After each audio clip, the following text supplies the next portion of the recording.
Vamos lá. Então, boa tarde a todos, né? Nós estamos aqui hoje reunidos para a defesa de dissertação do mestrado da Ana de Castro. A portaria, né, que nos ampara nessa defesa é a 006 de 2024, né? Então, o coordenador do programa de pós-graduação em design, no uso das suas atribuições e atendendo aos termos do nosso regimento geral do pós-design, resolve, então, designar os professores, né? A professora aqui, Berenice Santos Gonçalves, nossa membro interna, né, como uma das avaliadoras, e professora Ana Caína Pessoa da Silva Cabral, como nossa examinadora externa da Universidade Federal de Pernambuco. Né? A dissertação de mestrado da Ana de Castro tem como título Gestão de Design aplicada à inclusão de acessibilidade de estudantes com deficiência no ensino superior, um estudo de caso, né, sob minha orientação. Então, eu agradeço muito carinhosamente as professoras, né, pela leitura, já e agradecendo pela participação. E, Ana, eu vou deixar, então, você aqui, tá? A apresentação já está com você. Você tem até 40 minutos, tá bom? Depois a gente retoma. Qualquer coisa, a prof está aqui para dar suporte, tá? Se precisar. Tá bom. Obrigada. Então, boa tarde a todas e todos. Primeiramente, gostaria de cumprimentar os membros da banca examinadora, as professoras Gisele, Berenice e Ana Carina. Eu me chamo Ana de Castro Schenkel e eu estou aqui para apresentar a minha dissertação intitulada Gestão de Design aplicada à inclusão e acessibilidade de estudantes com deficiência no ensino superior, um estudo de caso. Antes de iniciar a apresentação da defesa, eu apresento um pouco da minha trajetória, mostrando como é que eu cheguei até aqui. A minha história com design ela teve início em 2016, quando eu ingressei na Faculdade de Design Industrial na UDESC, e em 2017 eu me tornei servidora técnica na UFSC. Na faculdade, em práticas projetuais, eu acabei desenvolvendo um secador de cabelo para pessoas com artrite reumatoide e acabei descobrindo o design como um instrumento de inclusão. Em 2019, concluí o curso com um trabalho voltado para pessoas com deficiência física e gestão de design, já orientada pela professora Gisele. Em 2020, eu comecei a trabalhar diretamente, lá na UFSC, né, diretamente com estudantes de graduação, na coordenação de um dos cursos, e essa experiência ela acabou se tornando uma fonte de inspiração para a minha pesquisa. E em 2021, eu desenvolvi um projeto de pesquisa a fim de pesquisar sobre inclusão e acessibilidade de pessoas com deficiência na universidade por meio da gestão de design, e hoje eu estou aqui. Essa dissertação ela está dividida em introdução, fundamentação teórica, procedimentos metodológicos, estudo de caso, conclusões e referências. A expressão pessoa com deficiência, conforme definida pelo Estatuto da Pessoa com Deficiência, ela refere-se àqueles que enfrentam um impedimento de longo prazo de natureza física, mental, intelectual ou sensorial. Ao longo da história, as pessoas com deficiência elas foram relegadas ao esquecimento, sujeitas à tortura, à exclusão e a inúmeros preconceitos, desprovidas dos direitos necessários para um tratamento adequado. Estima-se que a população no Brasil com deficiência seja de 18,6 milhões de pessoas, o que equivale a 8,9% da população. Em virtude dos avanços nas políticas públicas, as pessoas com deficiência elas têm conquistado mais oportunidades na sociedade, incluindo o acesso à educação superior. Com a Lei número 13.409 de 2016, instituiu-se as cotas para PCDs nas instituições federais de ensino superior. Apesar disso, o levantamento do IBGE fala que a taxa de escolarização foi menor entre as pessoas com deficiência em todos os grupos etários. Em relação ao ensino superior, no grupo de 18 a 24 anos, 14,3% dos jovens com deficiência estavam no ensino superior, contra 25,5% dos sem deficiência. Em 2023, a UFSC, a Universidade Federal de Santa Catarina, ela contava com 446 estudantes com deficiência, sendo as deficiências física, visual, auditiva e o transtorno de espectro autista as mais prevalentes. Nesse contexto, o design ele emerge como uma área interessante, valendo-se da criatividade para resolver problemas e criar soluções com o intuito de melhorar, dentre outras coisas, os serviços prestados por empresas e instituições. A gestão de design é uma abordagem do design no qual há o gerenciamento bem-sucedido de pessoas, projetos, processos e procedimentos que estão por trás da criação dos produtos.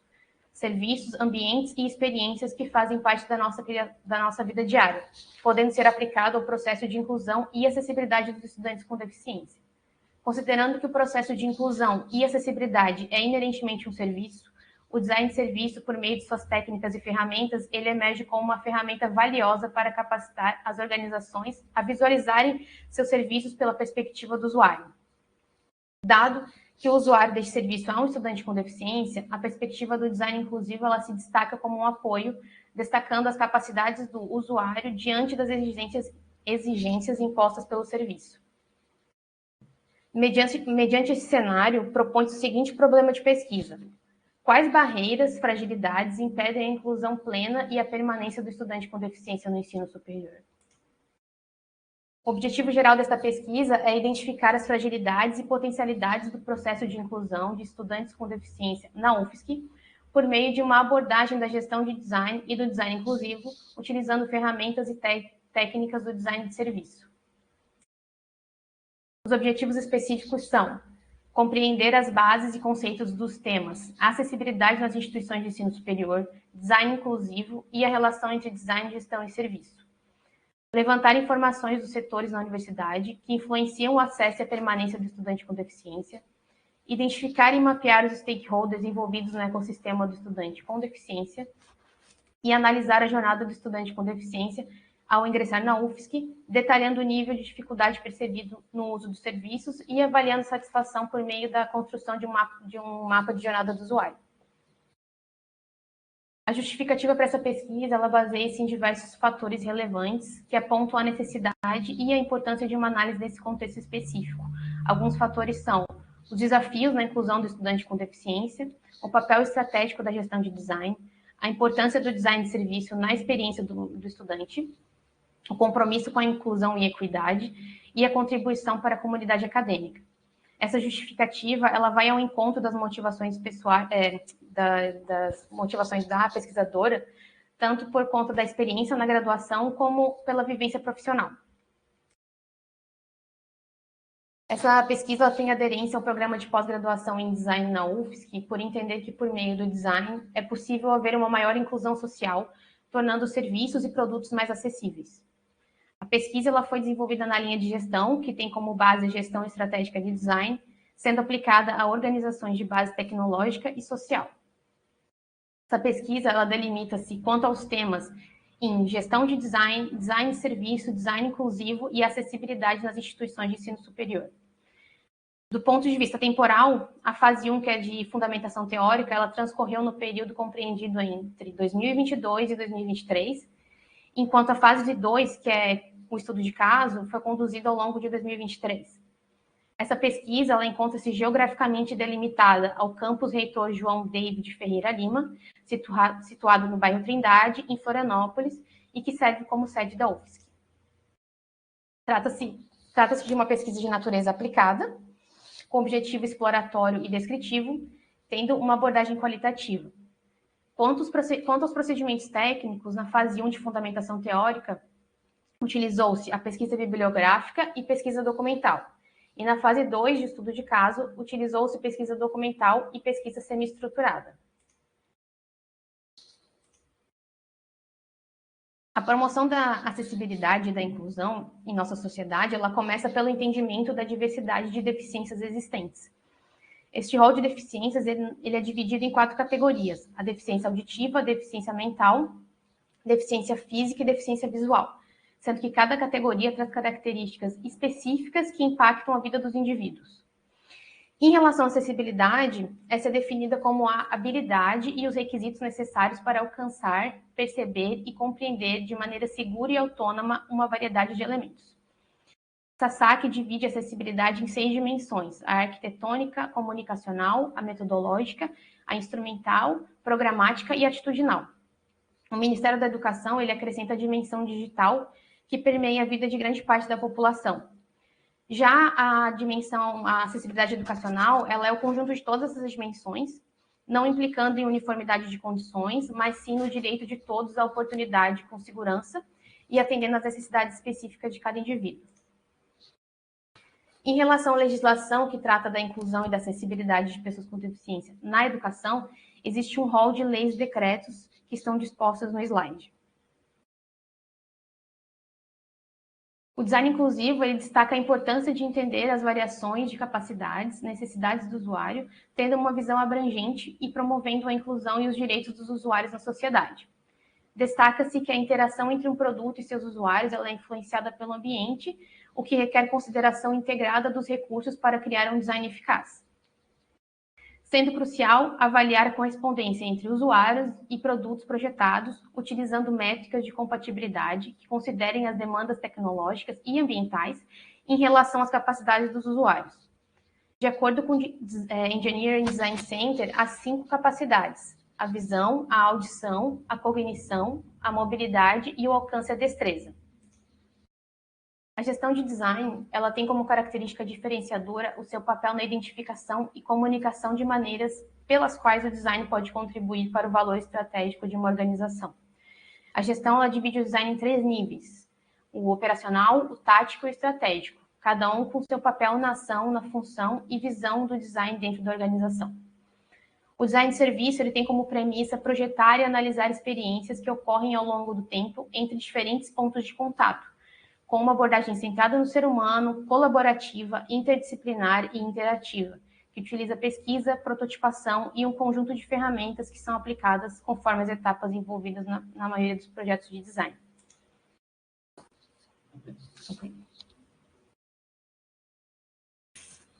A fase 1 de fundamentação teórica, ela teve como objetivo compreender as bases dos conceitos relacionados aos temas acessibilidade de estudantes com deficiência em instituições de ensino superior, design inclusivo, gestão de design e design de serviço, com o objetivo de contextualizar o tema e o problema de pesquisa.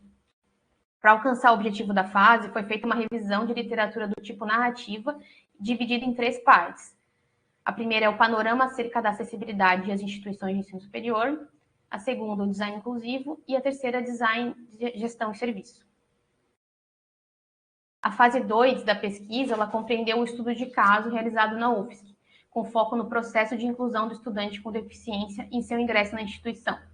Nessa fase, optou-se por utilizar o Guia de Orientação para o Desenvolvimento de Projetos, o GODP, com uma abordagem centrada no usuário para gerenciar e articular pessoas, processos e procedimentos. O GODP ele é estruturado nos momentos inspiração, ideação e implementação, que abrangem 8 etapas que vão da identificação de oportunidades até a verificação final, formando um ciclo contínuo. Nessa pesquisa foram contemplados 4 momentos. Os momentos inspiração, ideação e 4 etapas, que é oportunidades, prospecção, levantamento de dados e organização e análise. O objetivo da etapa de oportunidades é identificar a oportunidade de pesquisa. Deve-se considerar que a oportunidade ela foi identificada por meio do trabalho da pesquisadora como servidora técnica. A partir disso, foi realizada a pesquisa documental para obter mais informações acerca do processo de inclusão e acessibilidade na UFSC e também sobre a Coordenadoria de Acessibilidade Estudantil, a CAI. Como resultado dessa etapa, foi elaborado um mapa mental para estruturar as informações coletadas, possibilitando uma visão geral da oportunidade. O objetivo da etapa de prospecção é definir a demanda central da pesquisa. Essa etapa ela iniciou com a análise preliminar do processo de ingresso do estudante com deficiência. Depois foi realizada uma conversa preliminar com os principais stakeholders.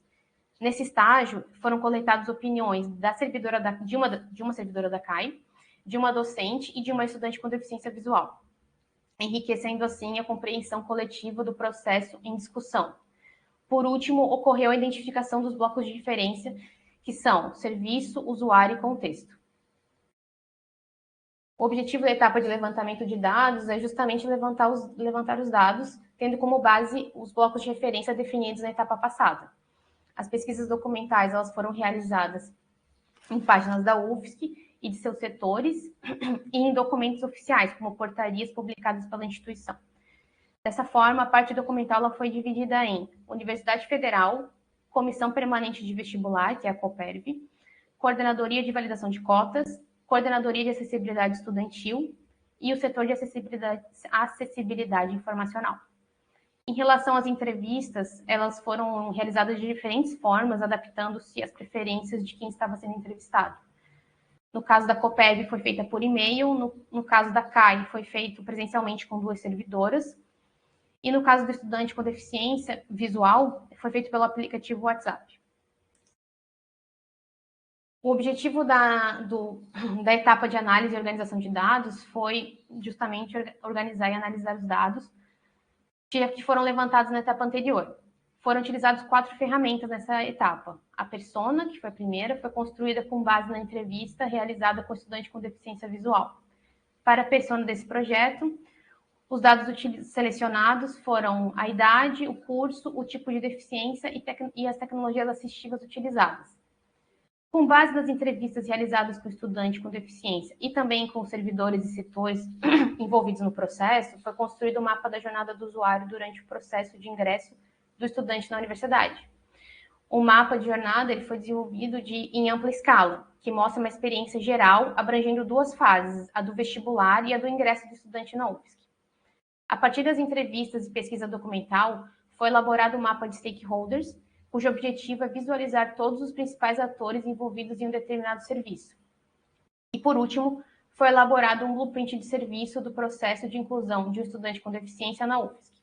Essa ferramenta ela possibilita que sejam identificadas as potencialidades e fragilidades do serviço prestado, indo ao encontro do objetivo final dessa etapa. Indo agora para o estudo de caso. Esse iniciou com o momento inspiração, então, que são as etapas -1, 0 e 1 do GODP. A oportunidade de pesquisa ela surgiu por meio do trabalho da pesquisadora, como servidora técnica e na coordenação do curso, né? Ao desempenhar essa atividade junto aos estudantes e docentes, a pesquisadora deparou-se com uma ampla gama de eventos, como o ingresso de estudantes com deficiência.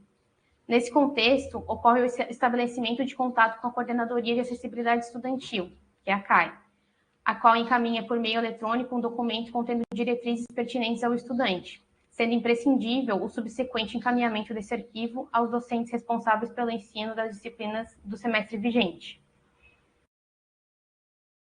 A parte de prospecção, ela iniciou-se com a análise preliminar do processo de ingresso do estudante com deficiência na UFSC. De acordo com a conversa prévia com uma servidora envolvida, ao se matricular na UFSC, seja pelo processo seletivo do vestibular ou pelo SISU, os estudantes que se autodeclaram com alguma condição de deficiência, eles recebem um e-mail convidando para uma reunião de acolhimento. Essa reunião é sigilosa e individual e serve para relatar a sua condição e suas necessidades. As demandas do estudante elas podem incluir, por exemplo, tempo extra em avaliações ou algum tipo de tecnologia assistiva específica. Depois disso, a CAI ela faz um relatório que depois é enviado aos professores semestralmente com autorização do estudante. A equipe da CAI ela segue disponível para reuniões e esclarecimentos ao longo do curso e aponta que o processo é flexível e sujeito a revisões. Em relação às conversas preliminares, a estudante ela mencionou que teve suporte técnico da CAI e que participou de uma reunião com os professores responsáveis pela primeira fase do seu curso. A docente, quando questionada sobre o relatório que a CAI envia, afirma que não é garantido que os docentes realmente leiam, mas destaca a importância deste documento somado a uma conversa com o estudante.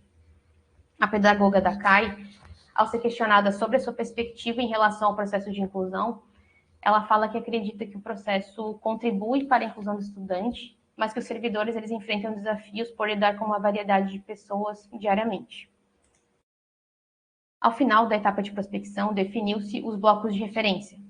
Nessa pesquisa foram considerados como produto, serviço, o serviço de inclusão de estudante com deficiência, como usuário, o estudante com deficiência visual, né, especificamente, e como contexto, o campus Florianópolis da UFSC. A etapa de levantamento de dados, ela iniciou com a pesquisa documental referente à UFSC.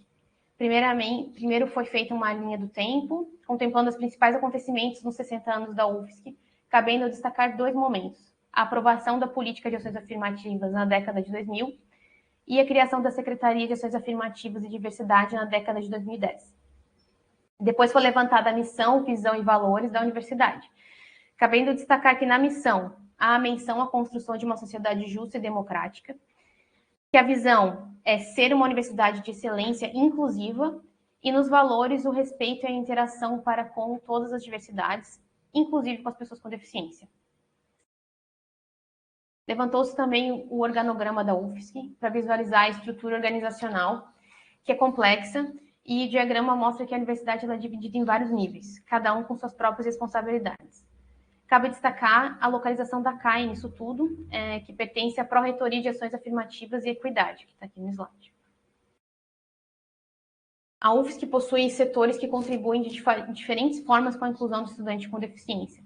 Esses foram mapeados, localizados e identificados nessa figura à esquerda do slide.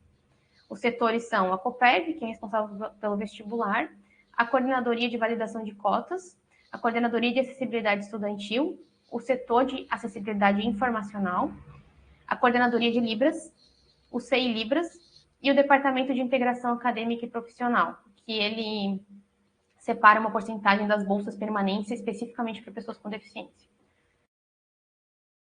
Em relação à acessibilidade e inclusão na fase do vestibular, foi analisada a parte de inscrição e os passos que o estudante precisa passar.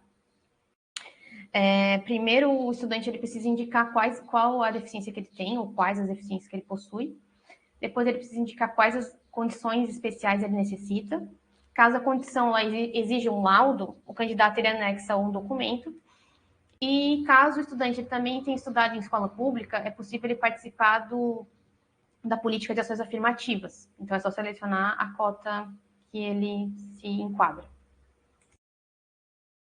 Em relação à validação de cotas para PCDs, foi também analisado os passos que os estudantes passam, que começa com a divulgação do resultado do vestibular, quando é emitida uma portaria com normas, período e forma de matrícula. Para os classificados pela política de ações afirmativas, é obrigatório, primeiramente, enviar documentos comprobatórios por um sistema, o SIS-Valida. Os documentos eles incluem o laudo médico atualizado, com o CID, e exames adicionais para pessoas com deficiência auditiva e visual. Essa avaliação, a avaliação da documentação, ela é feita por meio de uma comissão multiprofissional designada pela Pró-Reitoria de Ações Afirmativas e Equidade, havendo a possibilidade de convocação para entrevista ou entrega de documentação complementar. Depois, a autodeclaração ela é assinada pela comissão e é enviada para o candidato por e-mail. Essa autodeclaração assinada ela vai ser utilizada para ser feita a matrícula com a coordenação de curso.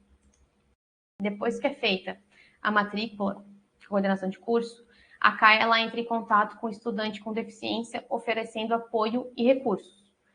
Os objetivos da CAI são promover a inclusão de estudantes com deficiência, garantir igualdade de acesso ao conhecimento, reduzir barreiras na universidade, estabelecer parcerias com entidades representativas, contribuir nos processos seletivos, disponibilizar tecnologias assistivas e também ela disponibiliza documentos de orientação para docentes.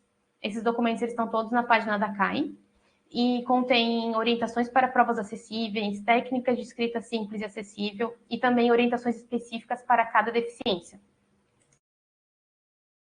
O setor de acessibilidade informacional, ele disponibiliza serviços destinados à comunidade acadêmica, incluindo docentes e estudantes, e também atende o público externo. Esses serviços eles abrangem a orientação sobre o uso de fontes de informação e recursos tecnológicos, a criação de acervo digital acessível, conforme está detalhado nesse fluxograma do slide, o empréstimo de equipamentos de tecnologia assistiva e o assessoramento em acessibilidade informacional. Além disso, na página do setor, há orientações para docentes e estudantes que precisam de materiais adaptados. Em relação à entrevista com a COPERV, as principais informações retiradas foram que a solicitação de condições especiais ela é feita durante a inscrição, conforme a gente já tinha visto, que a análise dos casos ela é feita por uma equipe multiprofissional e que há a possibilidade de inscrição nas cotas para PCD. Em relação à entrevista com a CAI, as principais informações foram que as servidoras participam dessa comissão de validação de condição de deficiência em colaboração com a COPERV, que há o contato com os estudantes ingressantes para apresentação do setor, que há o momento de acolhimento e identificação de demandas e que semestralmente é produzido o relatório enviado para os cursos, havendo também assessoramento aos professores quando demandado. O estudante entrevistado, ele atualmente é matriculado no centro socioeconômico e ele é do gênero masculino, tem 21 anos e ele possui deficiência visual, mais especificamente baixa visão. Sobre a sua experiência no ingresso à universidade, o estudante ele mencionou que o ingresso foi feito de forma extraordinária na pandemia, por meio do processo seletivo da Copérv com a nota do Enem. Ele mencionou que ele teve dificuldades na acessibilidade nos sistemas da UFSC e que, por esse motivo, ele precisou de assistência para a leitura de documentos e para inscrição. Sobre os desafios enfrentados na sala de aula, ele diz ter dificuldade em acompanhar as aulas expositivas e ele acaba dependendo de material extra-classe adaptado. Ele sugere para os docentes que enviem áudios ou vídeos explicativos para que ele entenda a matéria posteriormente. Em relação a desafios com a CAI, ele fala que há uma tendência em postergar a resolução de problemas e que vê necessidade de priorizar soluções efetivas. Sente que a abordagem está centrada em protocolos em detrimento de algo mais eficaz. Por último, ele menciona os desafios logísticos nas reuniões presenciais com a CAI e que pensa que seria mais apropriada a reunião virtual, que é para evitar deslocamentos desnecessários. Depois do levantamento de dados, então, deu-se início ao momento de ideação com a etapa 2 do GODIP. A persona criada foi feita com base, então, na entrevista realizada com o estudante com deficiência. Então, aqui apresento o Antônio, um estudante de 21 anos, do curso de administração, que possui deficiência visual. Com relação ao uso de tecnologia assistiva, o estudante utiliza bengala dobrável para auxiliar na sua locomoção e leitor de tela para ter acesso à informação. Além disso, na persona destacam-se alguns desafios enfrentados por ele, mencionados. O mapa da jornada do usuário ele compreende duas fases principais, então, que foi o vestibular e o ingresso na UFSC. A fase do vestibular ela foi subdividida em 4 etapas, enquanto a fase do ingresso na UFSC ela foi dividida em 10 etapas, totalizando assim 14 etapas na jornada. Aqui nesse slide a gente consegue ver melhor as informações que são contempladas, né? A primeira, na parte superior, são a parte de capacidades, que é o nível de dificuldade no uso do serviço, devido à diferença entre o nível de dificuldade requerida e a capacidade do usuário em questão. Logo abaixo estão as etapas pelas quais o usuário passa, em verde. Depois, a jornada emocional do usuário, que é o nível de satisfação do usuário em cada etapa. E, por fim, os meios envolvidos em cada etapa. O mapa dos stakeholders, ele evidencia uma divisão desses stakeholders em 2 grupos distintos, os internos e os externos. Entre os internos encontram-se os servidores da UFSC, como docentes, coordenadorias de curso e setores responsáveis pela acessibilidade. Já os stakeholders externos são os indivíduos que estão fora da instituição, como os familiares e os médicos. O blueprint de serviço ele foi feito com base nos dados levantados. Ele segue o mesmo fluxo do mapa de jornada do usuário, então com as 14 etapas do estudante, mas agora focando nas ações dos setores e nas pessoas também que participam da entrega do serviço, tanto durante o vestibular quanto durante o ingresso na instituição. Foram colocados alguns pontos de atenção que estão simbolizados por esses triângulos vermelhos com ponto de exclamação. Esses pontos eles foram considerados como fragilidades pela pesquisadora e posteriormente eles foram explorados como possíveis pontos de melhoria. Nesse slide aqui também é possível ver um pouco melhor os dados do blueprint, com as evidências físicas na parte superior, que são os artefatos físicos derivados do serviço com o qual o usuário tem contato. Depois vem as etapas já citadas no mapa do usuário, então as 14 etapas, ali em verde.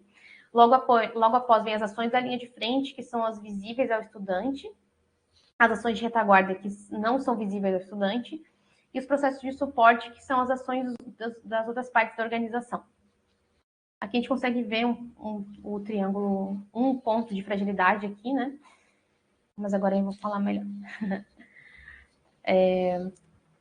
A partir das fragilidades detectadas no blueprint, foi elaborado esse quadro aqui, contendo as fragilidades e suas respectivas possíveis sugestões de melhoria. As possíveis soluções elas foram classificadas em ações de curto, médio e longo prazo. A primeira fragilidade que já foi mencionada é que é a falta de acessibilidade na página do vestibular da UFSC, sendo uma possível solução o desenvolvimento colocando em prática recursos disponíveis pela W3C para acessibilidade. A W3C é um consórcio da internet. A segunda fragilidade foi também a falta de acessibilidade, mas aí nos sistemas da UFSC, como o CAGR, por exemplo, e nas páginas da UFSC. E também a possível solução seria basicamente a mesma. A terceira fragilidade é a reunião presencial com a CAI, por ter a falta de acessibilidade arquitetônica. Ela tem como possíveis soluções a melhoria do acesso com pisos táteis e sinalização em braille, e a maior utilização da alternativa de reunião virtual. Essa segunda parte seria uma coisa mais a curto prazo, então daria para fazer a partir de agora, né?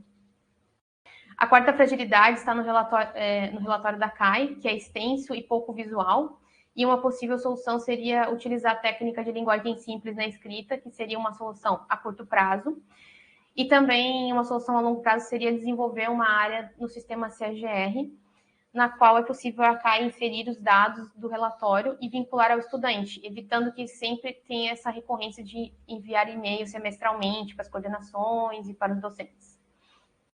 A última fragilidade encontrada foram as aulas ministradas sem inclusão.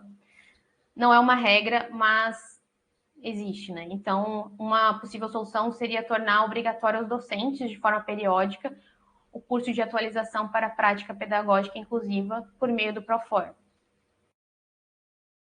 Além de detectar as fragilidades e propor possíveis soluções, o estudo de caso ele revelou pontos fortes significativos dentro do processo, sendo os principais a presença de diversos setores que contribuem para a inclusão e permanência dos estudantes na universidade, com destaque para a CAI, que desempenha um papel fundamental ao personalizar as ações conforme as necessidades individuais de cada estudante. A segunda seria o processo de inscrição do vestibular, que ele efetivamente contempla as diversas necessidades decorrentes de diferentes tipos de deficiência, assegurando o sucesso dos estudantes com deficiência nesse processo seletivo e promovendo a equidade entre os candidatos.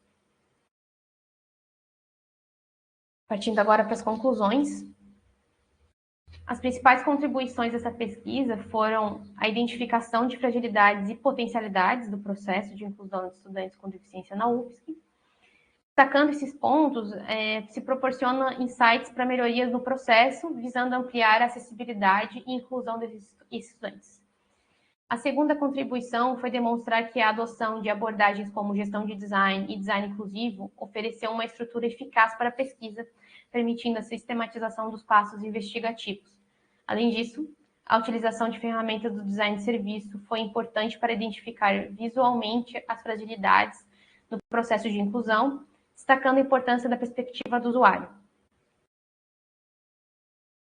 Essa pesquisa ela apresenta um estudo de caso, e serviu como para maior compreensão do processo de inclusão.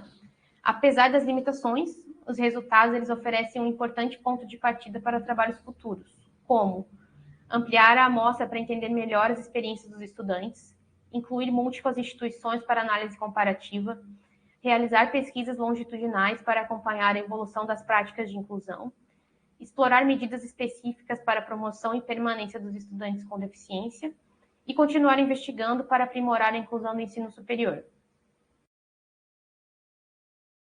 Para a construção dessa dissertação, foram utilizados como referências 20 livros e cartilhas, 15 artigos, 4 teses e dissertações, 28 sites, 11 leis, decretos e portarias e uma norma técnica.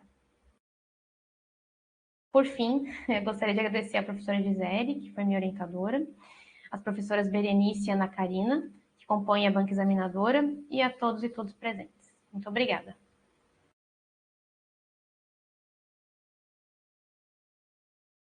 Obrigada, Ana. Parabéns pela apresentação. Vou esperar as professoras entrarem aqui para dar início a essa segunda parte.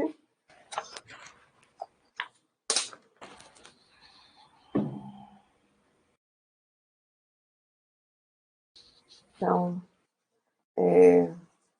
primeiramente eu gostaria de agradecer, então, a participação da professora Ana Karina, né? A professora Ana Karina já tem sido parceira de outras participações aqui, né, de outras bancas, é terapeuta ocupacional, né, na Universidade Federal de Pernambuco, e tem aí uma longa trajetória dentro do trabalho de pesquisas que envolvem inclusão, né, de pessoas com deficiência, e essa é uma das razões aí do convite para estar nessa banca. Então, eu vou pedir licença para a Berenice, vou iniciar esse processo, então, pela professora Ana Karina, né, tecendo aí seus comentários, viu, Ana? Fique à vontade. E Ana de Castro, você fica à vontade para responder aí, professora Ana Karina, se precisar, tá bom? Boa tarde. Queria primeiro agradecer o convite à professora Gisele, a mestranda, né, Ana de Castro. A gente pôde participar um pouco, né, conversar um pouco sobre o projeto logo no início, porque aqui a gente, na época, né, também estava com um trabalho voltado a essa questão, né, da inclusão e mais especificamente com um projeto de extensão, né, com estudantes, e agora a gente vai retomar também, dar continuidade, e algumas coisas que eu li no seu trabalho são questões que vivenciamos aqui também, né? Então, é uma problemática importante que as universidades federais, né, as universidades hoje têm vivido, né, com a questão das cotas, tá? Então, primeiro, parabenizo a apresentação, muito clara, né, em relação ao que está escrito. E aí eu vou fazer uns comentários e trazer algumas sugestões, né, de alguns itens que eu acho que poderia ficar um pouco mais claro para quem não está imerso, né, dentro dessa temática, mas tendo em vista que é um programa de design, né, então talvez alguns termos também de saúde que a gente pode deixar mais claro, né. Então, minha fala vai ser mais nesse sentido, tá? Com relação a nomenclatura, né? Pessoa com deficiência, você utilizou aí a sigla, né? Que é bem utilizada, é bastante comum. E tem algumas páginas, né? Que eu vi que você usa estudante com deficiência, né? Usa do PCD, né? E como você traz o PCD como uma pessoa com deficiência, uma pessoa, aí eu marquei no teu trabalho uns itens para você revisar em relação a essa nomenclatura, tá? Na página 18, tem um número, né? 2.595 instituições. Aí eu não ficou claro para mim se aí você está englobando tanto públicas quanto privadas, esse número, esse N geral aí. 18. Ah, tá. Na página 18, quarto parágrafo. E aí depois Isso aqui são todas as instituições. Não vou lembrar. Não, tudo bem. Eu peguei na página do MEC, mas foi no começo ali que eu estava escrevendo. Agora eu não estou lembrando se são todas ou são só as federais. Ou são só as públicas, tá? Mas eu depois te falo. Depois aí se tiver público e privado, acho que é interessante colocar, né? Porque é um número que é importante, que você traz aí na contextualização. Né, na página 27, em relação aos tipos de deficiência, né? Deixa eu colocar aqui nessa página, só para eu ser mais precisa na minha... Você coloca, né, e traz como base o decreto, não é? De 2004, que é o documento, né, que a gente utiliza para classificar, e é o que dentro das cotas, né, é o documento que vai estar norteando aí até a seleção do estudante, quando vai fazer, né, o concurso. Só que como você fala de autismo, né, e o autismo tem uma legislação específica, que é de 2012, aí a minha sugestão é você incluir aqui, tá? Que como a pessoa, né, com autismo se enquadrou como pessoa com deficiência depois desse decreto, foi em 2012 a lei, aí vale a pena também deixar aqui isso registrado, tá? Com relação a página 27, quando se fala de acessibilidade, aí a minha sugestão também é trazer a norma de 2020, né, que aí é mais atual. Poucos ajustes, né, que houve, mas é a norma mais atual. Eu acho que, não sei se lá atrás você colocou a de 2020, mas também acho que é importante revisar essa versão mais atual, tá? Na página 33, aí me chamou a atenção essa definição. Vou colocar aqui. Nesse parágrafo, no último, antes do design inclusivo, né? Onde você fala Essas leis e normativas visam promover a acessibilidade educacional, garantindo o direito à educação de qualidade para todas as pessoas. Eu entendo aí que são todas as pessoas mesmo, né, com e sem deficiência, né, quando se fala nos direitos, nas normativas, quando eu li, eu fiz esse entendimento. Independente de suas habilidades ou características específicas. E aí eu fiquei pensando, né, que talvez você possa ressaltar aí também nesse comentário que, na verdade, é importante para a pessoa com deficiência você considerar, né, essas especificidades, entende? Então, eu fiquei pensando se aí talvez fosse, né, interessante você dizer que você precisa ressaltar, na verdade, né, as habilidades e as características, que é o que o design inclusivo propõe, né? Claro, claro. O olhar individualizado, né, e não ele geral. E aí, quando eu fiz uma primeira leitura, eu entendo que o que você quer dizer aqui é que todo mundo tem direito à educação, mas em se tratando de pessoas com deficiência, o olhar sobre essas habilidades específicas, né, essas características, é fundamental, porque senão você não vai conseguir atender às necessidades, né, a indicar uma tecnologia específica que ele precise, uma adaptação educacional, pedagógica, né? Então, esse é o ponto, né, em relação à pessoa com deficiência, é justamente olhar para ao que é específico. Por isso que as comissões, elas precisam ser multidisciplinares, né?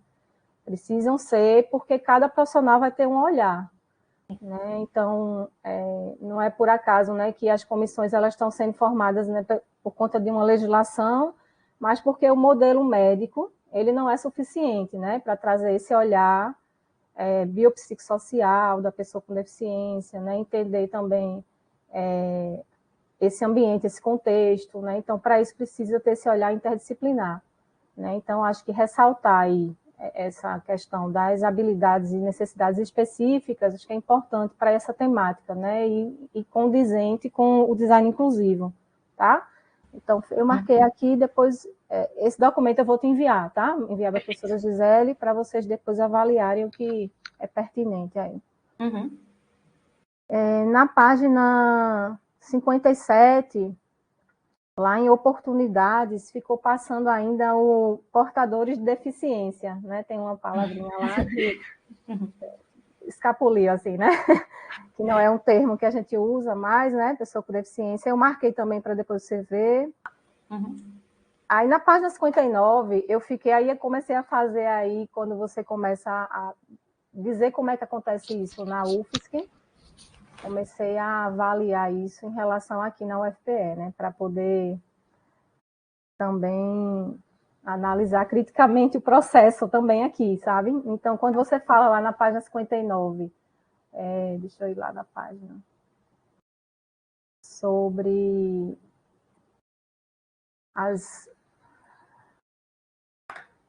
a reunião de acolhimento, né? Que eu achei super interessante essa reunião. Aí eu fiquei curiosa, para mim não ficou claro. Existe no sistema de vocês, quando o estudante ele acessa a universidade, né? Ele vai marcar lá, certo? Que ele tem aquela deficiência, aí ele vai para a coordenação de validação de cotas, não é?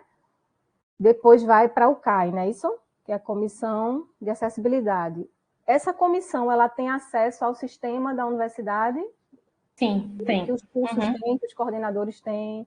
Então, ela consegue enxergar ali todos que têm deficiência dentro da universidade, né? Exatamente. Na verdade, eles que mais veem isso do que a gente ali na coordenação. E aí eles...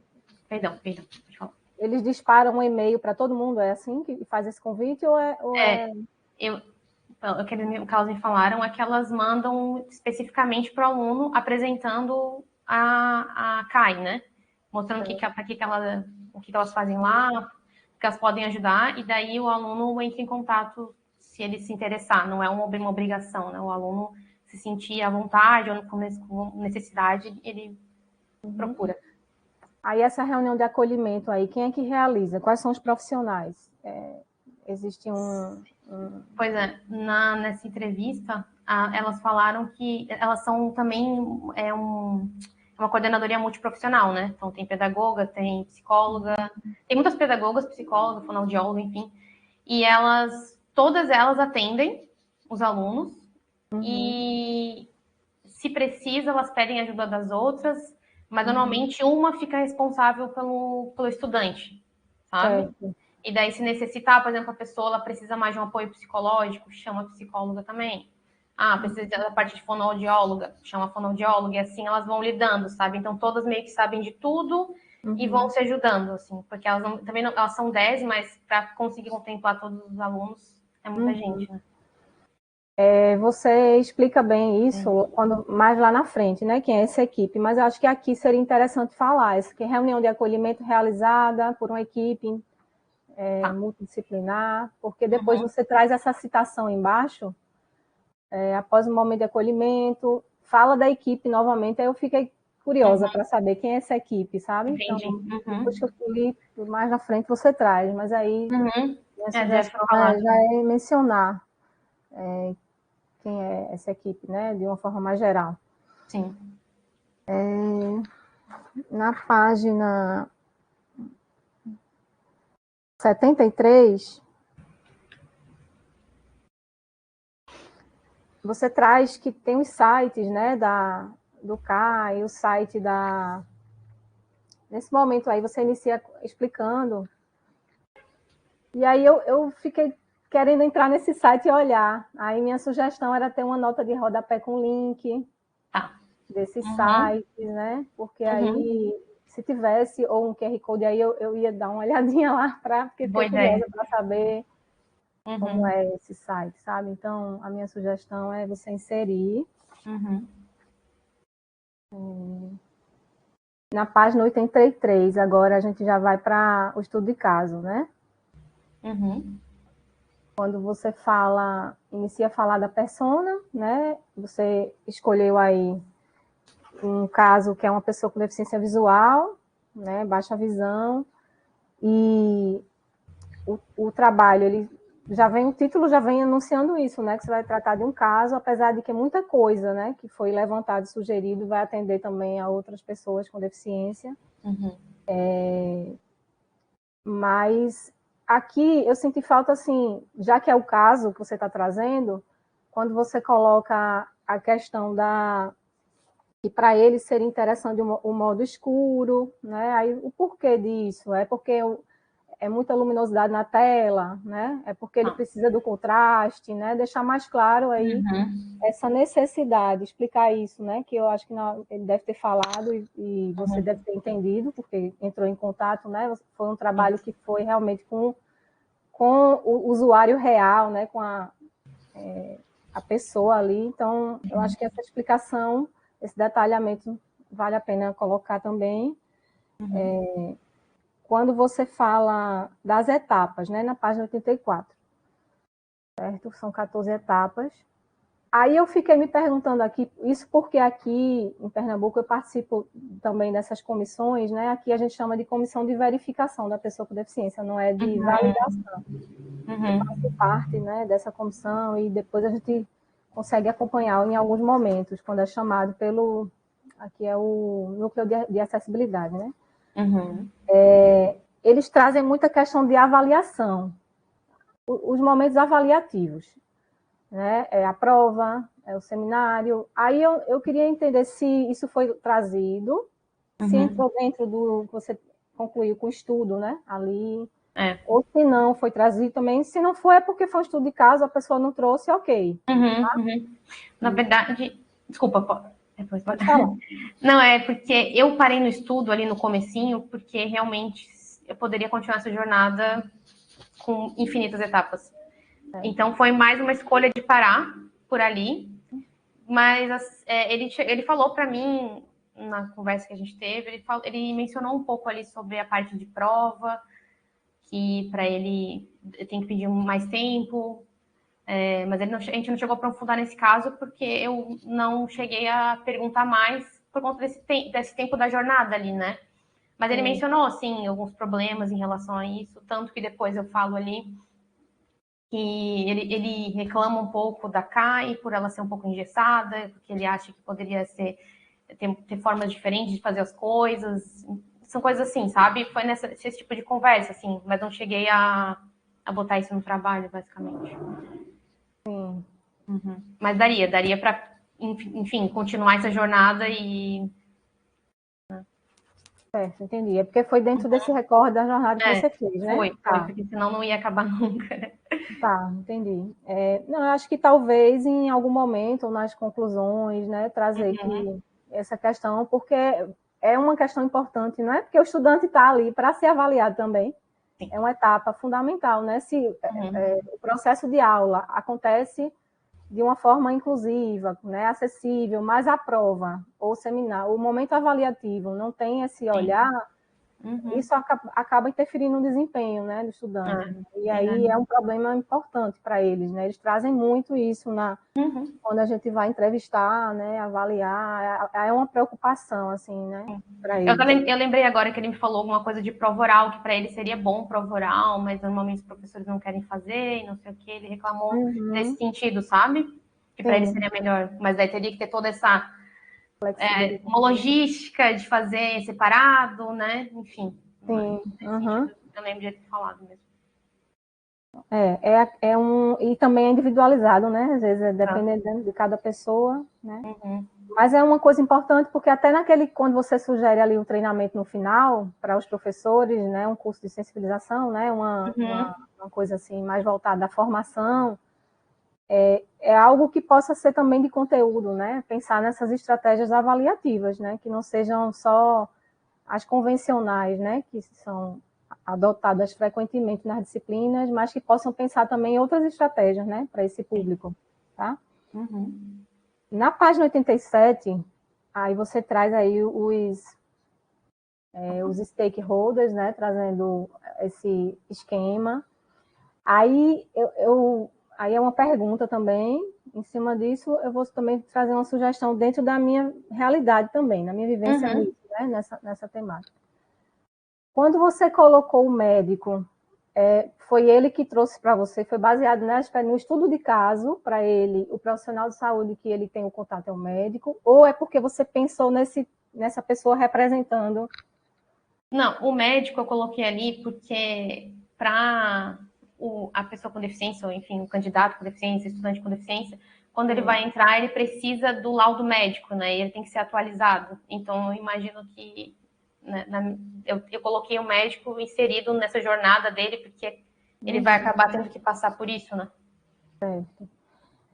Aí, assim, a minha sugestão também tem duas questões, né? Uma que eu vou colocar que é uma exigência do edital, né? Ele ter o laudo, e lá realmente é o laudo médico e exames complementares, porque a gente sabe, quem é da área de saúde, que em muitos casos o laudo médico ele não vem com o detalhamento que se precisa hoje para enquadrar uma pessoa com deficiência, né? O CID sozinho não é suficiente, né? Que é aquele código médico. Algumas deficiências a gente precisa ter um a mais, né? Por exemplo, a mental, tem as habilidades adaptativas, né? Intelectual, visual, né? E auditivo tem que ter os exames complementares. Então, por isso que a Lei Brasileira de Inclusão traz ali que a avaliação ela precisa ser biopsicossocial, porque em alguns casos, além desse olhar clínico, precisa ter o olhar funcional, né? Ok, então por isso que o sistema, ele deixa o candidato colocar ali os documentos complementares, né? Aqui, por exemplo, na minha realidade no Nordeste, não sei se é a de vocês aí, mas eu participo das perícias, em muitos documentos de laudos, a gente não consegue enquadrar com aquele laudo. E aí o candidato coloca, por exemplo, um laudo de um psicólogo, um laudo de um psicopedagogo, né? Nos casos de autismo, por exemplo, né? E aquele documento, ele entra também como um documento válido. Né? E hoje, o enquadramento da pessoa com deficiência, né, a gente chama de laudo caracterizador, sabe?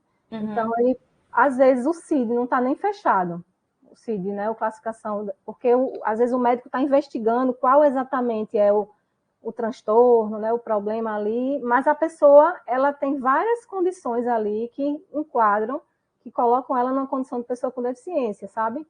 Então, a minha sugestão é colocar profissional de saúde, porque aí, assim, mesmo esse que entrou com laudo médico, colocou lá na plataforma com CID, às vezes ele entra na universidade, mas ele está sendo acompanhado por um psicólogo, um físio, né? Um terapeuta ocupacional, sabe? Então, só para abrir mais um pouco aí a possibilidade de essa pessoa ter também esses outros profissionais junto, né? Sim. E não só o médico. Em relação a... Aí a minha sugestão é essa, tá? É colocar perfeito. profissional de saúde. Na página 94, quando você fala das sugestões, aqui estou quase terminando a minha fala, tá? Você traz as sugestões, né, em cima das fragilidades. E mais embaixo, depois do quadro, você comenta, né, elas, né? E aí tem umas que você traz até os autores, né? Então a minha sugestão era aqui também você retomar um pouco desses autores na fundamentação teórica. Por exemplo, quando você fala ali da questão do sistema, né? Tornar ele mais o sistema que vocês têm aí tem uma coordenação de informacional, de acessibilidade na universidade. Tem um setor de informacional, que é na BU, que eles ajudam a transformar documentos em acessíveis a pessoas com deficiência. Isso, né? E aí você está falando da acessibilidade informacional, né? Então, trazer aqueles autores lá que você utilizou na tua fundamentação, até para fortalecer essa tua sugestão, né? Você trouxe aí a sugestão com relação, por exemplo, à acessibilidade, né? O piso tátil, aí retomar a NBR, né? A lei brasileira, né? Então, só para fortalecer, né? Essas sugestões, eu acho que vale a pena você, como você fez aí em um dos itens, trazendo aí a citação, né? Então, para deixar mais essas evidências aí que vão somar as tuas sugestões, tá? Acho que estou terminando aqui, acho que é isso. Eu achei o seu trabalho muito claro, né? Muito didático, utilizando aí o GODP. Fica muito para a gente fácil de entender, né? Em cima dos blocos de referência. E nas conclusões, né, eu achei ali também muito importante você trazer que foi um estudo de caso, né, e as considerações para essa situação.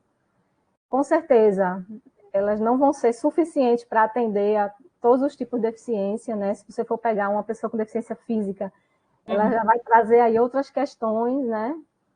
E aí, mas isso foi trazido na conclusão e em cima disso, né, os desdobramentos, né? Eu achei muito interessante, né? Até pensando naquela sugestão da formação, né? E eu fiquei pensando aqui, será que o docente no período probatório não poderia entrar isso, né? Dentro dessas formações que a gente faz de práticas pedagógicas, né? Não entrar essa questão da inclusão, eu achei muito bacana essa sugestão. Na verdade, essa sugestão, desculpa te interromper, mas só para explicar. Essa sugestão, na verdade, foi até uma coisa que já existe esse curso no Proformas, ele foi descontinuado. Daí eu pensei, mas é uma boa ideia, na verdade, né? Já existe, por que não continuar? Por isso que eu coloquei, na verdade. E trazer com essas estratégias, né, que você menciona aqui, né, mais voltadas às necessidades de cada um, né? Achei bem importante esse ponto, porque termina que o docente entra e vai seguindo aí a carreira, mas só quando se depara mesmo com a pessoa com deficiência é que você vem realmente a parar e tentar pedir ajuda, vamos dizer assim, né, nos setores para atender ali a necessidade. Uma coisa que tem sido feito aqui também, só para comentar, é que o núcleo de acessibilidade é como se fosse o CAI aí, né? Não atende a tudo, né? A universidade é enorme, são muitas, você traz isso aqui, né? A criação de alguns comitês nos centros, né? No Centro de Ciências da Saúde, no de Tecnologia, né? Para tentar descentralizar, não ficar só lá, né? Dentro do núcleo. Porque muitas vezes, assim, o próprio comitê de acessibilidade, a coordenação, não tem os profissionais suficientes que precisariam, né? Eu vi que no teu, por exemplo, não tem o físio, né? Não tem um terapeuta ocupacional, que no caso de uma deficiência física, por exemplo, seria muito importante. E nos centros de saúde, por exemplo, tem professores, às vezes, que estão desenvolvendo trabalhos ali, né? Projetos que poderiam auxiliar, né? Então, eu acho que essas estratégias, elas precisam contar também com esses setores e os projetos, né? Fazer essa conexão aí desses levantamentos, né? Que já vem sendo feitos na universidade de forma individualizada pelos professores, né? Sim. Ana, eu acho que é isso que eu queria trazer, né? Eu vou enviar o documento para a professora Gisele, né? Agradeço, gostei demais de ler o trabalho, né? Acho que é um trabalho que vai trazer aí ferramentas, né? Soluções, né? Como você colocou, que possam auxiliar. Não sei se vai ser enviado para a gestão central, né? Mas eu acho que ao comitê de acessibilidade de vocês, né? Com certeza vai ajudar muito, porque traz esse diagnóstico, né? Com algumas ações. Agradeço mais uma vez e me coloco à disposição, tá? Obrigada, professora. Obrigada, Ana. Ana de Castro, queres colocar mais alguma coisa, professora Ana Karina? Não só agradeço muito os apontamentos, realmente é ótimo escutar de uma profissional da área, né? E muito obrigada por todas as contribuições, professora. Obrigada. Eu vou passar então a palavra à professora Berenice, tecer seus comentários, fique à vontade, um prazer, professora Berenice, também, né, de tê-la aqui na banca, parceira também de outras bancas, então, muito feliz aí com o seu aceite. Obrigada, viu, Berê? Fique à vontade. Obrigada, boa tarde a todas as pessoas presentes, sobretudo, né, as pessoas participando da banca aqui, professora Ana Karina, agradeço a professora Gisele, a Ana de Castro, pelo convite, e foi uma satisfação ler o trabalho, né, então queria parabenizar pelo tema e considero, enfim, uma postura relevante da tua parte, né, enquanto profissional já da universidade, também assumir essa temática de modo a pensar, e a gente fica nessa expectativa mesmo de que possa, né, futuramente trazer já está trazendo, né, mas atuar mais efetivamente na busca de soluções dentro do contexto da universidade, né, então é muito importante, e a gente ao mesmo tempo observa isso, né, a complexidade. Eu lembro muito do Cardoso falando justamente disso, né, do design para problemas complexos e em cada etapa dessas que você narra, né, o quanto ainda deve ser feito e o quanto, e a percepção do entrevistado, né, o quanto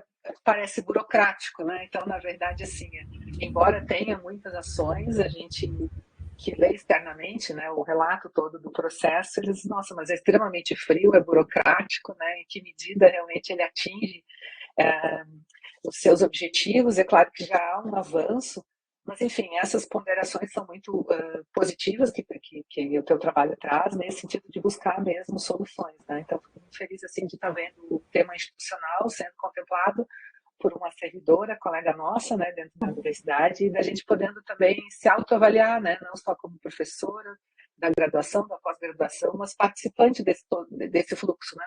Então, muito interessante as ferramentas que você usa para poder identificar essas etapas e a gente também entender em que medida a gente pode ajudar, né, contribuir mais ou menos, e claro, a partir da pesquisa da pós-graduação já é um ganho, né? Mas, enfim, realmente temos que avançar. Mas, assim, queria ressaltar que o escopo do teu trabalho está bem delimitado, né, para um mestrado. Tinha uma curiosidade de saber se você estava afastada ou se você fez trabalhando. Trabalhando. Sim, imaginei que fosse, né? A gente vive tempos difíceis em vários sentidos. Então, não, tá certo. Então, duplo parabéns, né? Porque realmente é uma dupla jornada para poder avançar. Ana, assim, eu vou fazer algumas considerações, né? Pensando aí o fechamento do teu trabalho, mas todas são, né? Para que você possa discutir com a professora Gisele e pensar na pertinência. Mas eu concordo com a professora Ana Karina, o teu trabalho está muito bem estruturado, ele está claro, né? Ele contempla, enfim, essa base conceitual que você traz aqui como base do estudo mesmo, né? E depois caracteriza bem o estudo de caso ali a partir das ferramentas que você usa, trazendo o contexto. O que eu queria comentar, então, em relação ao teu objetivo geral, que ele me parece que está clara exatamente aonde você chegou. Fiquei em dúvida ali só em relação ao objetivo específico, onde você usa 2 verbos, que é o terceiro objetivo, que você usa identificar e mapear os stakeholders. Na verdade, acredito que é o identificar o principal, porque o mapear é um procedimento que você fez mesmo ali pelas jornadas, né? Então dá só uma olhadinha para poder deixar mais focado nesse sentido. Eu acredito assim que a tua revisão ela está suficiente. Às vezes a gente olha aquelas dissertações também que são enormes, né? Aí eu assim, hoje eu tinha eu tenho uma banca amanhã e eu vou confundir o que é o assunto de uma e de outra. Mas não, ele está enxuto, ele está claro, né? Você traz ali realmente um referencial que é adequado. O que eu senti falta foi de alguns fechamentos, assim, tanto em alguns tópicos como nos capítulos iniciais, porque alguns, inclusive, têm muita legislação, eles são áridos, né? Então, não tudo, mas em algum momento ali a legislação se torna mais árida na leitura. Então, seria interessante você fazer ali uma costura, tentando ressaltar que aspectos, né? Que pontos da legislação ainda seriam mais relevantes ali para a tua pesquisa. E tentando fazer esses destaques, como no sentido assim, do que você revisou, que realmente vai ali para o caminhamento da pesquisa, o que foi, né? Porque é algo que já aconteceu. Quanto aos procedimentos, sim, o estudo de caso ele é, né, perfeito para o trabalho realizado. O que eu fiquei em dúvida foi justamente durante aí o meu processo de leitura, eu li no tablet, eu vou abrir aqui onde está já as tuas figuras. Você tem alguns cards ali na página 43, eu anotei aqui 47, 43, e onde você trata você caracteriza, enfim, a gestão, a perspectiva da gestão, e depois vem para a página 47, destacando o serviço, o usuário e o contexto, né? Sim. E por ser estudo de caso, até eu queria te perguntar se essa lógica, dessa sequência, ela tem ali alguma obrigatoriedade de seguir esses cards nessa mesma sequência, porque você traz ali serviço, usuário e contexto, né? É justamente na página 100, que são os blocos de referência do estudo de caso, né? Por que eu te pergunto isso? Porque na leitura, mesmo eu sendo da UFSC, conhecendo a UFSC, senti falta de uma imersão maior no caso, que é o contexto, né? Então, eu te pergunto, né? E aí você discute com a Gisele também a demanda que isso pode trazer ou não, mas eu me sentiria mais dentro do caso se o contexto viesse antes. Né? Porque, sem dúvida, o serviço, o usuário, tudo é dentro desse universo do contexto. Então, assim, é uma questão que, enfim, você seguiu o método, né? Não tem nada específico ali em relação não questiono, né, o uso do método, mas talvez para o leitor, imagina se alguém de fora que está lendo o teu trabalho, né, entender assim, o que é a universidade, como começou esse trabalho na universidade. E aí, nesse sentido, porque para o estudo de caso, o contexto é muito importante para localizar esse leitor e tudo acontece ali, né, dentro desse universo, né? Então, seria legal, enfim, dar uma pensadinha nesse acolhimento do leitor. E vi que você usou também muito o conteúdo ali da Agicom, né? Ele acaba tendo um tom mais jornalístico mesmo, né? Sim. E aí, justamente, talvez até mesmo pela falta de maior tempo, agora talvez com um pouquinho mais de tempo para fechar o trabalho, você pudesse trazer ainda alguns outros dados mais específicos ainda sobre propriamente o CAI, por exemplo. Você fez assim, um overview sobre a universidade, tem datas importantes ali, tem essa linha de tempo, ok? Mas especificamente sobre acessibilidade, será que tem condições de colocar mais alguma informação, né, de como tem sido esse trabalho, essa equipe, né, do CAI, então algo que possa ainda amparar um pouco mais esse contexto, porque a gente se sinta mais dentro ali desse cenário, né? Mas são todas questões assim de vocês pensarem essa demanda, né? E claro que não é algo imenso, porque justamente eu estou elogiando o tamanho do teu trabalho. Certo. Nessa linha, o que eu percebi, por exemplo, durante a apresentação desse contexto da UFSC, ela que ficou mais institucional mesmo, né, dentro de uma visão mais oficial, né, e o que acontece aquilo que a gente não sabe, né, o que está nas entrelinhas, o que talvez essas pessoas ali dos setores também possam ajudar, mas enfim, isso também assim, é o esforço, né? A gente sempre coloca que a pesquisa ela traz esses desafios no sentido da gente buscar atingir, mas claro que vão ter limitações, né? Então, mais nesse aspecto. E aí, sobre as entrevistas, assim, te parabenizar, né? Porque eu sei que entrevistar não é uma atividade simples, e existe, assim, toda a questão do contato, da disponibilidade das pessoas, né? Então, e faz todo o sentido em relação tanto à temática como às abordagens centradas no ser humano, né? Mas o que eu senti falta ali de que você pudesse esclarecer os critérios na escolha dessas pessoas, né? Então, se o CAI tinha 10 pessoas, né, na equipe, porque essas duas se disponibilizaram, enfim, como foi tratado. E esse estudante também, né? Se você chegou a fazer contato com mais estudantes, o porquê que, né, qual foi o critério, realmente a pessoa que se disponibilizou, né? Mas para deixar claro. E aí, quanto à entrevista, você tem nos apêndices praticamente a transcrição ali das entrevistas, né? E você traz alguns dados de forma mais narrativa, né? Eu fiquei pensando se você chegou a fazer algum tipo de quadro de síntese das perguntas, se isso foi realizado, desculpa, das respostas, se você fez algum tipo de sistematização intermediária entre a transcrição e os pontos que você destacou, por exemplo, no texto. Pior que não, eu transcrevi a entrevista e fui analisando e escrevendo no texto mesmo. Destacando ali os... Certo. O que tu poderia fazer, talvez, nesse sentido de deixar mais claro como esse processo aconteceu no próprio original das transcrições, marcar as partes que você achou mais relevante, que você considerou mais relevante. Que é uma maneira que também, né, você pode trazer ali um código de cor, por exemplo, quanto a assunto, quanto a tema, que está relacionado à análise. Você não precisa citar necessariamente esse processo como análise temática ou análise categorial, enfim, mas é legal para amparar as tuas escolhas, porque com certeza são os pontos mais relevantes ali na entrevista, o que você trouxe no corpo do texto, mas esse destaque é legal de deixar coerente, né, dentro do material bruto ali das entrevistas. E aí entram aquelas questões, né, sempre os prazos e o tempo. E, assim, eu gostei muito dos teus resultados, das ferramentas como você, né, conduziu ali a síntese dos resultados.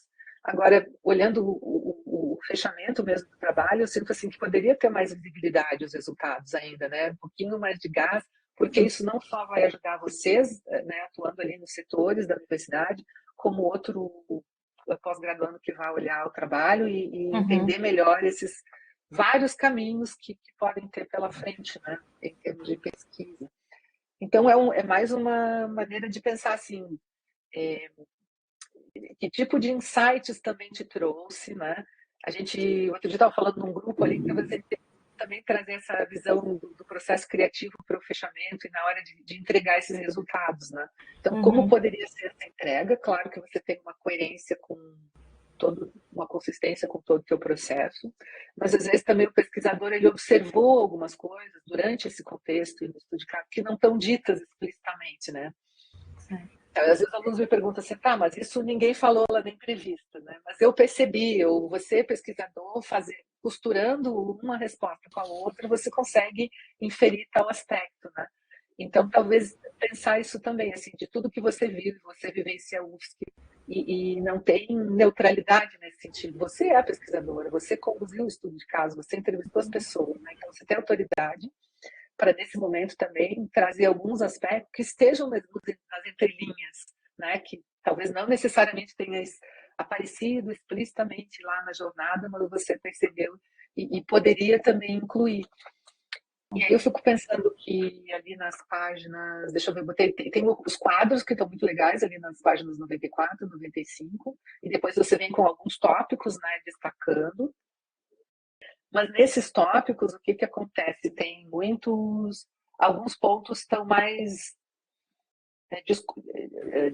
desconexos, digamos. Então, você traz aspectos sobre a inscrição, né? Então, eu ia te pedir agora, nesse momento final, para juntar. Então, tudo que é sobre o vestibular, sobre a inscrição, digamos, organizar aqueles aspectos que você já colocou ali. Então, eles já estão lá, né? até para poder encaminhar iniciativas mesmo. Então, quem se responsabiliza pelo vestibular, os grupos que atendem tal e tal setor da universidade, né? Então, esses resultados, né, essas potencialidades e fragilidades estão vinculadas. Eu sei que eu estou aqui fazendo, mas assim, a gente se motiva com o trabalho, né? E eu tenho assim, muita expectativa de que você possa, de alguma maneira, também na instituição mesmo trazer esses resultados, né? Na verdade, são os mesmos resultados, não vai mudar os resultados, né? Sim. Mas talvez você possa entregar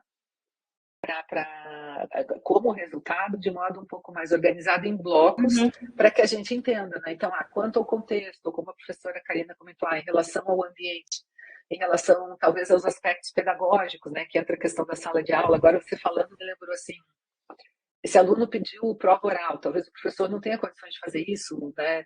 Mas poderia ter no CAI um espaço, né, em que o professor enviasse a temática da prova, eles gravavam um vídeo do aluno ali fazendo a prova presencialmente e depois enviasse para o professor, né? Poderia ter alguma... Na verdade, assim, eu continuo vendo todo esse processo de modo que é um pouco o que o estudante diz, né? Ele é burocrático, né? Ele é bastante burocratizado e pouco humanizado, enfim, talvez alguns insights, algumas ideias também interessantes assim, que você tenha tido ao longo do processo. E quanto ao CAI, também, que talvez pudesse ter ali questões mais ainda assertivas assim, em relação à própria comissão, né? Que tu tenha apontado. Às vezes fica... Eu entendo assim que o pesquisador pode entrar às vezes numa saia justa, enfim, mas tudo depende da forma como é dito também, né? E você está colocando como potencialidade, então talvez lançar algumas possibilidades ali que o setor que sejam bastante viáveis, né? No médio prazo, enfim. Bom, então seria isso, só pedindo uma atenção ali, se você conseguisse dar uma visibilidade maior, de modo até, por exemplo, você está lá apresentando os resultados, né? E aí você já traz esse material organizado para as equipes, e de modo que a equipe não precisa ler toda a tua dissertação, etc. Certo, então, acho que as questões assim, principais que eu tinha para trazer são essas, né? Eu tenho uma curiosidade de te perguntar se você pensa em divulgar, como divulgar dentro da instituição, seus resultados. Eu ainda não parei para pensar, mas eu gostaria, pelo menos para não ficar parado aqui, né, no trabalho. Espero eu poder conversar com esses setores e talvez de forma delicada começar a dar ideias, né? Vamos ver. Agora eu tenho contato com elas, principalmente com a Kai, ali eu já tenho um bom contato, então acredito que seja tranquilo de falar, e eu acho que da Kai pode partir muita coisa até para os outros setores, sabe? Então talvez focar bastante na Kai, conversar e tentar daí surgir mais essa parte dos outros setores também. A ideia da professora Ana, por exemplo, de jogar para os centros também, um pouco a responsabilidade, eu acho interessante também para a gente personalizar mais também, né, e conseguir atingir mais pessoas. Vamos ver, espero que sim. Vou lutar para isso agora esse ano. Então, perfeito, estamos aguardando aí essa inserção, mas queria parabenizar pelo trabalho, né, pela temática, pela orientação também da professora Gisele, e te desejar sucesso aí. Com certeza é um trabalho que tem continuidade, né? Que tem todo o potencial para continuidade. Muito obrigada. Eu agradeço. Eu que agradeço. Obrigada, professora Berenice, né? Vários pontos aqui trazidos por ambas colegas, a gente já também tem noção de que podem ficar mais claros para a versão final, né, Ana?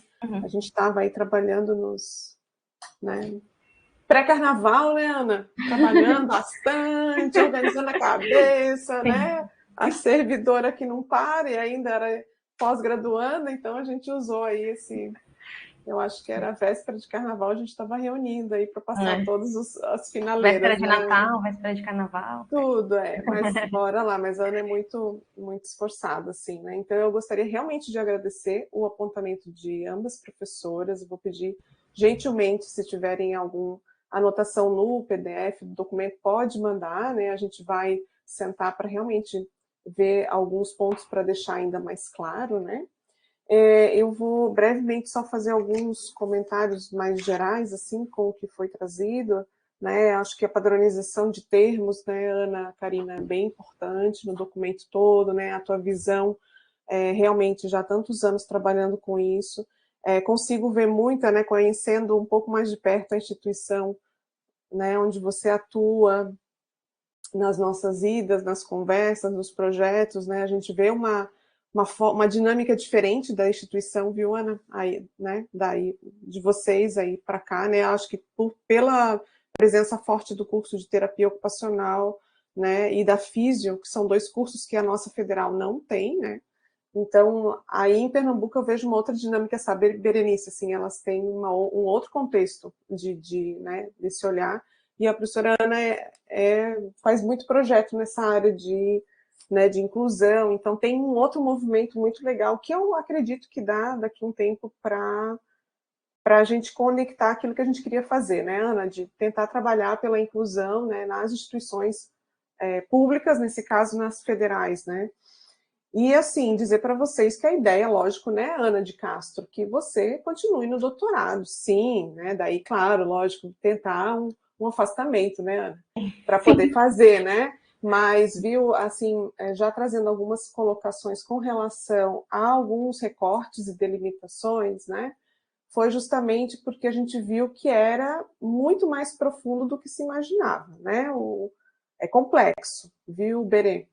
O ponto assim que me chama a atenção e que eu compartilho com vocês enquanto professores, né, que nós todas somos, é aquele tal relatório que teoricamente chega para a coordenação e que eu, na minha outra instituição onde eu atuo, eu nunca recebi a demanda, né, um aviso de que eu vou estar recebendo alguém, né, que precisa de uma atenção nesse aspecto, né.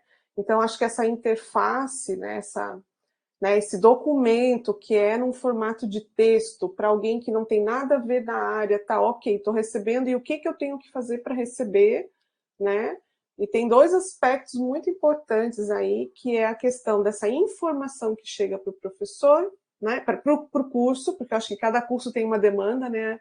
A Ana Karina, a gente trabalhou bastante na pandemia com relação a isso. Cada curso tem uma demanda específica, né, de oficinas, de salas, de laboratórios, né, que dependendo da deficiência vai exigir uma adequação, né, então, por isso o recorte ficou aí no vestibular e no ingresso, né, parou ali nesse documento que chega na coordenação, opa, né, então por isso que não entrou ainda, porque só essa parte de material didático, né, sala de aula, eu acho que, meu Deus, eu vejo para a Ana de Castro, eu falei, olha, o ponto de doutorado é para trabalhar desse documento que chega no curso em diante, porque a gente tem um grau muito grande, um número muito elevado de abandono,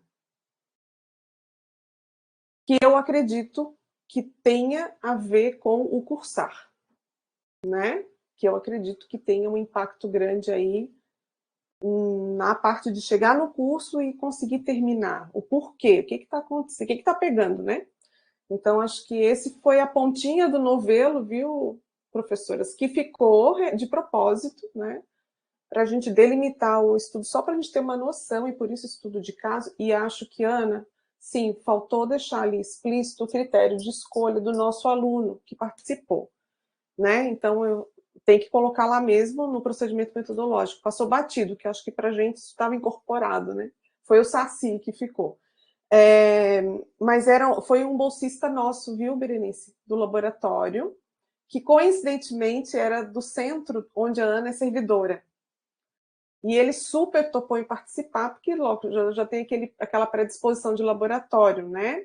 Então, foi uma pessoa que participou, e eu acho que a gente tem que, né, colocar isso, o critério de escolha, né? Eu acho que foi o acesso, realmente, né, a pessoa querer participar.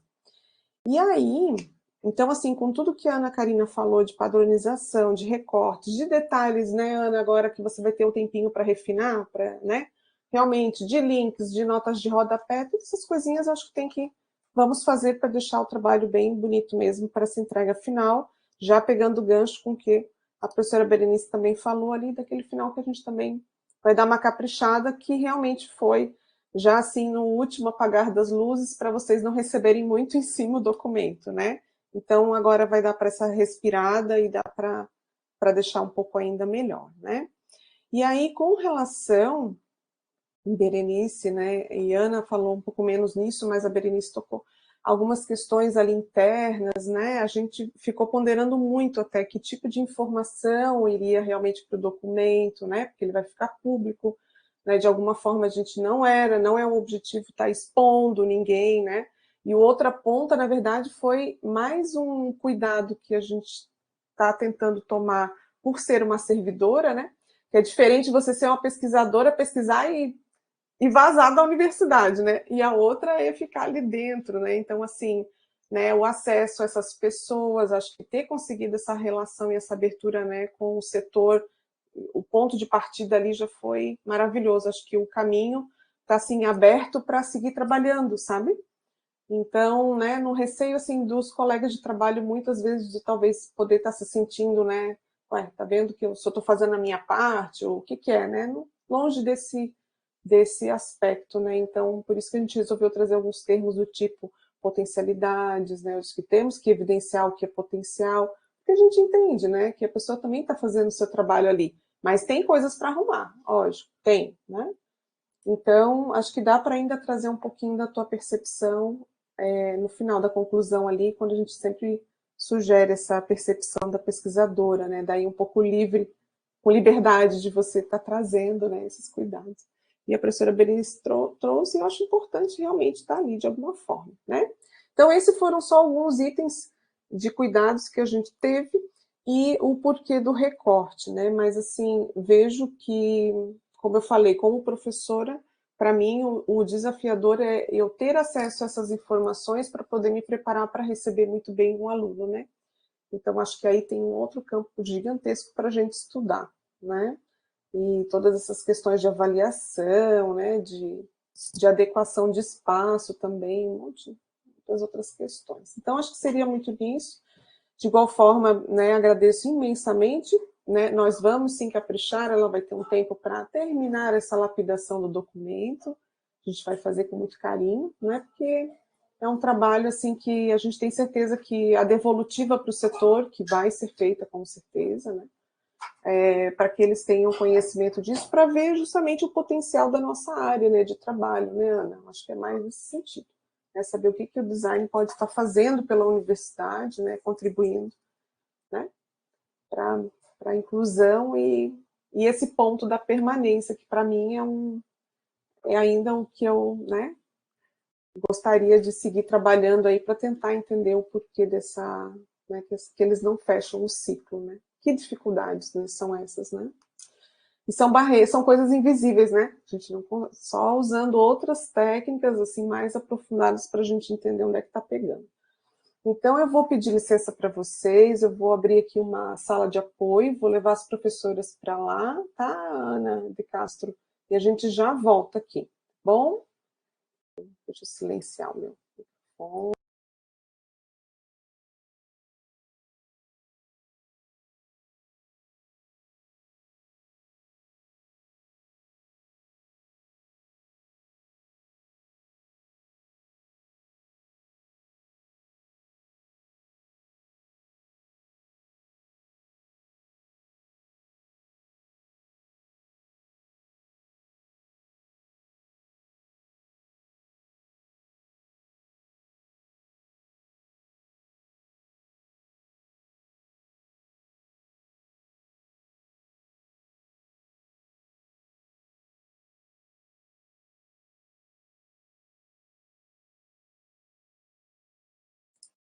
Né? Então, a gente se reuniu aí, teve um percalço no meio do caminho, né? Eu não consegui abduzir a Ana, só a professora Berenice, para outra sala de apoio, a gente precisou recorrer ao Meet, mas tudo certo, né? Então, eu vou fazer a leitura da ata, tá, Ana?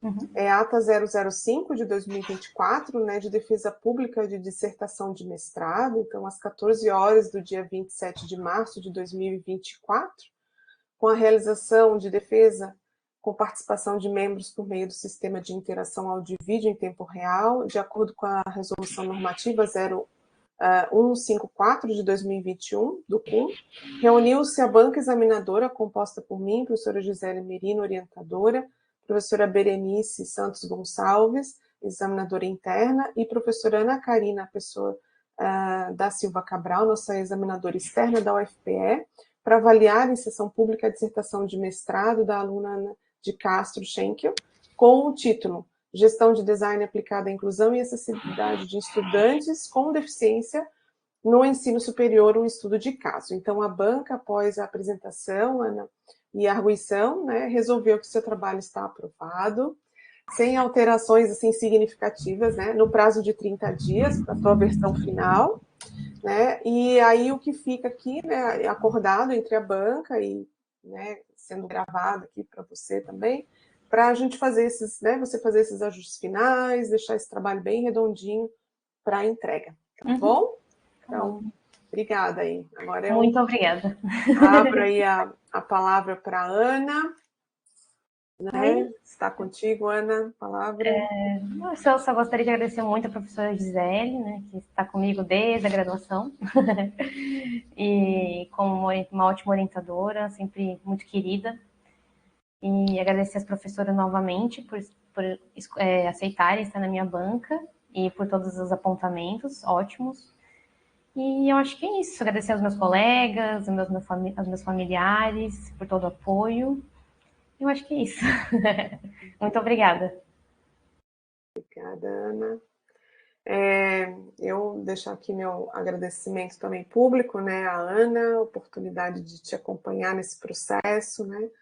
A Ana está aí, foi a minha orientanda de TCC lá da UDESC, né, quando eu entrei em 2018 lá no concurso, e daí então, né, Ana, sempre envolvida com essas temáticas, né, se motivou a vir para o mestrado, foi um prazer poder te acompanhar, né, e principalmente fazer da pesquisa, né, aquele desafio que você tem todos os dias aí um contato com a temática, né, então eu desejo realmente que você siga, né, seguindo com as pesquisas, né, dentro do momento que for adequado, lógico, né, mas acho que é uma temática muito relevante, acho que é uma contribuição grande que você pode trazer como uma profissional designer, né, e uma servidora, né, eu acho que dá para juntar isso, fazer um belíssimo trabalho, né, num nível de doutorado, acho que com tempo, né, para ser bem profunda, né, na pesquisa, né. Então eu também te parabenizo, né, pela seriedade, pelo respeito, né, por poder conseguir driblar, né, entre trabalho e pós-graduação, que é desafiador, né? E é isso, assim, sou muito grata a isso, essa oportunidade, e agradeço também às professoras, né? Também sempre pela seriedade, pelo carinho, né? Pela leitura atenciosa para ajudar nesse processo, né, do trabalho final, tá bom? Então eu abro aqui as palavras para as professoras e depois para quem quiser falar aí. Queria agradecer mais uma vez a oportunidade, parabenizar a Ana de Castro, a professora Gisele, e agradecer aí a oportunidade de estar com a professora Berenice na banca, tá?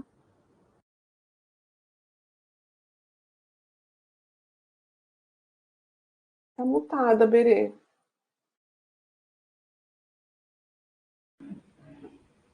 Não. Às vezes é o fone. Não. Tá verdinho o teu microfone, mas a gente não tá escutando. Vamos ver agora. Não.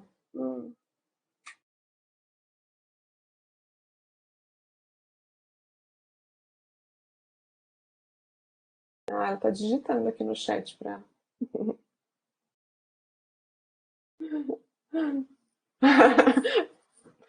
Obrigada, Berenice, viu, pela participação aí. Eu vou depois já te mandar o link para você assinar, tá bom, Berenice? Ana Karina não precisa assinar, não, tá?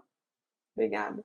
Eu vou abrir a palavra se alguém aqui na sala quiser fazer algum comentário, para a gente fechar a nossa sessão aqui. Não, então, a maioria está no modo ouvinte, né? Então, eu vou fechar essa sessão, né, de defesa, e aí agradeço, desejo aí um bom feriado de Páscoa, né, que vem pela frente, agradecer aos presentes, aos familiares também pelo suporte aí para a Ana, e às colegas professoras também. Muito obrigada aí pelo carinho da tarde de hoje. Deixa eu tirar um print, né? Esqueci de tirar um print aí, vocês, meninas. 1, 2, 3, hein? Feito. Muito obrigada, tá? Tchau, tchau, gente. Obrigada, Muito obrigada. tchau, tchau. Tchau, tchau. Obrigada, Berenice. Obrigada, Ana.